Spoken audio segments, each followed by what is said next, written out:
Oi, eu senti de vir compartilhar um pouquinho com vocês sobre a minha experiência com a fermentação natural sem glúten e com a panificação sem glúten.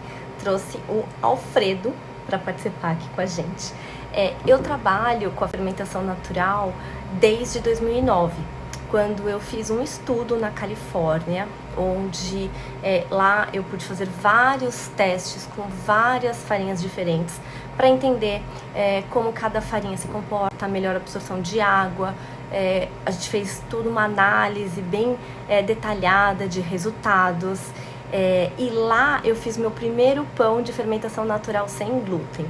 E eu lembro assim, e depois quando eu consegui fazer aqui no Brasil também, a emoção foi muito grande, eu até chorei, porque para quem não pode comer pão, realmente foi uma realização muito, muito grande. E o que é a fermentação natural? Ou em francês, levain, ou em inglês, sourdough? Bom, fermentação natural é um produto da ação de micro-organismos que se alimentam da mistura água mais farinha. Como assim?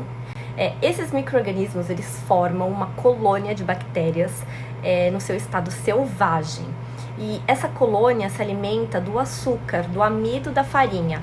E ao se alimentar desse amido, ela transforma, em troca desse alimento, elas produzem gás carbônico, álcool e ácido.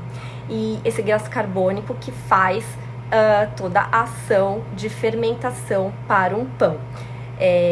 E aí é necessário você expor essa mistura de água e farinha ao ar para ela ser dominada por essa flora microscópica de bactérias. E cada fermento terá uma colônia diferente, tá? Porque depende do ar que esse fermento está exposto, né? Depende da farinha que ele está sendo alimentado.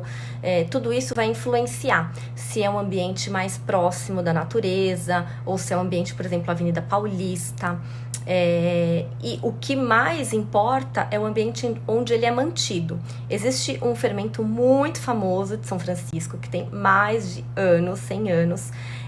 E aquele fermento, não adianta eu trazer uma isca dele para o Brasil, porque a partir do momento que eu trago ele para o Brasil e eu começo a alimentar ele com uma farinha daqui e exponho ele à natureza, né, o ar do ambiente aqui do Brasil, de São Paulo, por exemplo, ele vai criar a forma do ambiente onde ele está.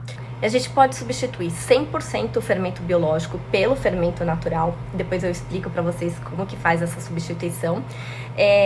Ou a gente pode diminuir bastante a utilização do fermento biológico. Se a gente não alimentar de forma correta, né, essa colônia de bactérias, ela se consome e morre. E existem dois tipos de fermento.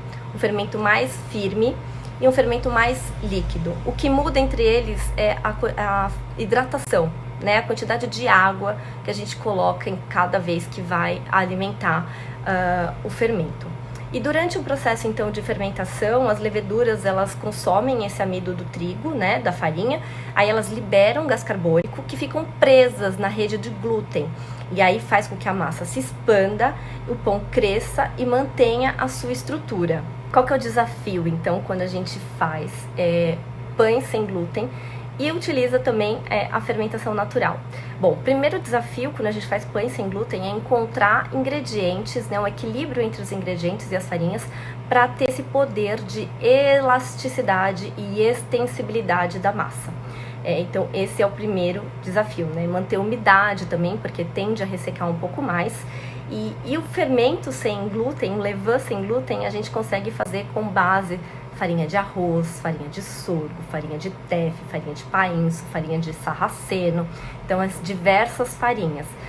A gente não consegue fazer só com amidos, por exemplo, polvilho, fécula de batata, mas com as outras farinhas, sim, a gente consegue fazer. E qual é o resultado de um pão de fermentação natural? Bom, de forma geral, é um pão que ele vai ter um sabor mais marcante, é um toque de acidez, ele vai ter a crosta mais crocante, ele vai ter um miolo mais úmido e mais denso um pouco.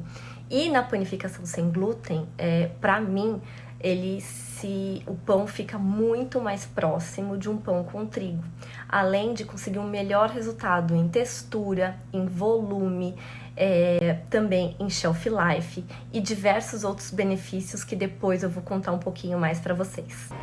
Então é isso, compartilhei um pouquinho com vocês sobre essa minha experiência com a fermentação natural. Eu espero que vocês tenham gostado. Se ficou alguma dúvida ou algum questionamento, se vocês querem saber mais alguma coisa, comenta aqui, que eu vou preparar uma série de vídeos para vocês sobre este assunto.